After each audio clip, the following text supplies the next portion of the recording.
very serious because I believe that we're going to get into a much worse crisis than we had in '08. It's approaching quickly, and it's a spending problem. And if we get into the same situation as Greece, it's a much bigger deal because we are the biggest economy and we have the reserve currency. That's what we should be talking about.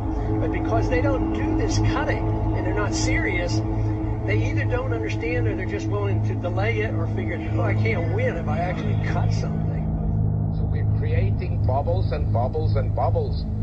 And also this bubble will come to an end. My concern is that we're going to have a systemic crisis.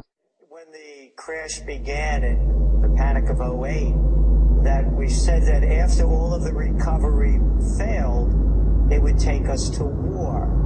And taking us to war takes its shape in different ways. And the war now is to control the people. But the reason is we're going to have a collapse. We're going to have an economic collapse. In fact, that's the subject of my book that's right over there. But this crash is coming. I hate to bring the truth so honestly and so outspoken, and I'm sure the people on CNBC don't want to hear this. Well, lots of people wouldn't believe you. They'd say, you know what, you're out in left field. You're nuts. They would have said the same thing in 1989 with the Soviet Union. There's so many people who are still talking about, oh, that's a great, the communism is going to work.